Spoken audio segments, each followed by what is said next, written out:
This video is sponsored by the NerdSync Patreon. Support the show over at patreon.com/NerdSync. If there are two things everybody knows about the Hulk, it's that you wouldn't like him when he's angry. You wouldn't like me when I'm angry. And you would easily identify him by his iconic color scheme. Vibrant green skin and eyes paired with those rather jarring purple pants. They seem like an insignificant detail though, right? Like Marvel just threw pants on Hulk because the Comics Code Authority wouldn't be too happy about a fully nude monster book being sold to children. But Hulk's pants are more than a simple garment. They're a symbolic representation of Bruce Banner's continuous struggle to do good despite the monster inside of him.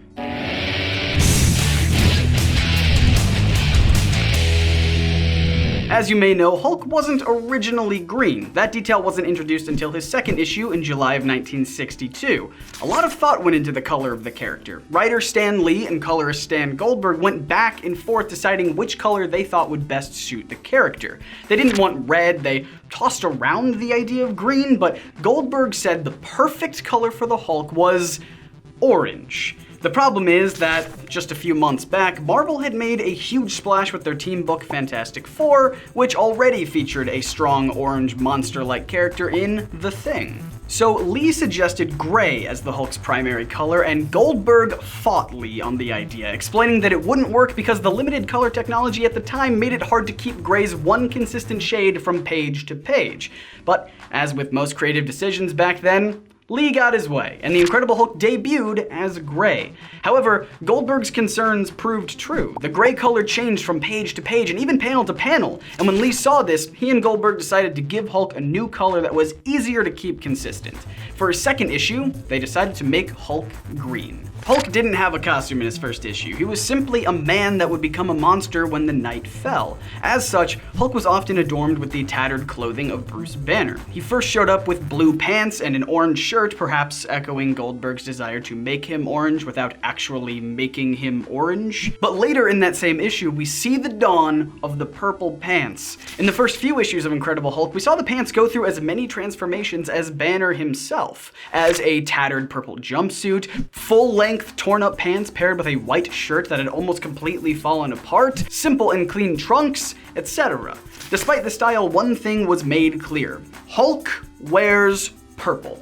The contrast of the violet trousers with his vibrant radioactive skin tone worked wonders for the character of Hulk and the artists at Marvel. As we discussed, coloring technology back then was pretty basic. It couldn't hold a candle to what today's brilliant digital color can accomplish. There wasn't much room for nuance and subtlety in the early days of comics, so having Hulk wear purple pants would turn out to be pretty practical. Remember how I mentioned that the Comics Code Authority wouldn't be too happy with Marvel printing a comic with a giant green naked man? Well, having pants that are the color exactly opposite of his skin tone on the color wheel means that there is no mistaking that Hulk is definitely wearing clothing.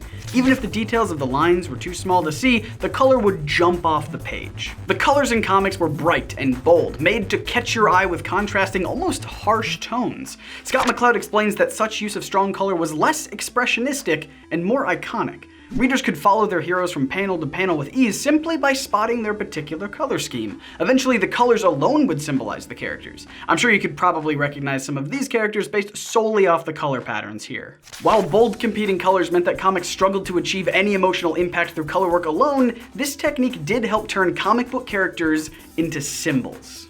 And Hulk is an interesting case here. You see, superhero comics, whether intentional or not, established a visual shorthand when it came to color. Heroes would often be dressed in blues, reds, and yellows. Think Superman, Wonder Woman, Spider-Man, Daredevil, the X-Men, Flash, Doctor Strange, the list goes on.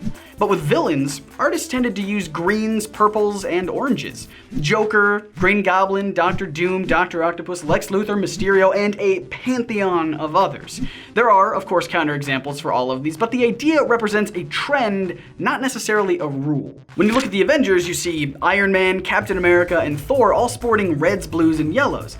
And then you see Hulk, contrasting the rest of the team with green and purple. I mean, sure, there's Hawkeye, who also dresses in purple, but that still fits within our theme here, since Hawkeye was originally a Marvel villain who had reformed. But Hulk, why is he visually represented as a villain compared to the rest of his teammates? Well, because to a lot of the world inside of the Marvel Universe, he is a villain. Hulk isn't your typical superhero. One of the places Jack Kirby and Stan Lee drew inspiration from was Frankenstein's monster, who Lee never saw as the bad guy of the story. Quote, "He never wanted to hurt anyone. He merely groped his torturous way through a second life trying to defend himself, trying to come to terms with those who sought to destroy him." End quote. Much like Frankenstein's monster, Hulk wasn't inherently bad. He's left tons of destruction and chaos and terror in his wake, but so have many other characters who are praised by the public as heroes. But at least with someone like Superman, you could attempt to talk and reason with him.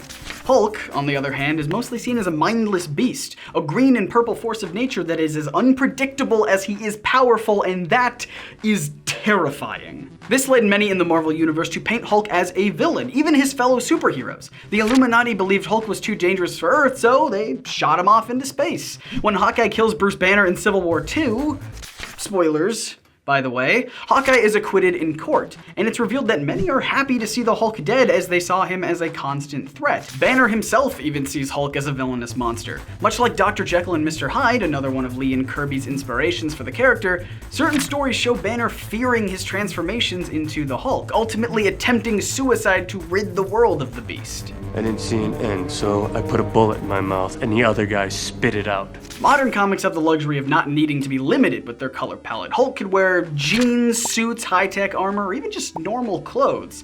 Yet still, the violet garment finds a way to persist. And hopefully you can see now that these silly purple pants are more important than they might appear at first, as they show Hulk, one of Marvel's most popular heroes, painted as a villain both symbolically and literally, creating a character with incredible depth. What do you think? Do Hulk's purple pants help symbolize his struggle as a hero, or are they just pants?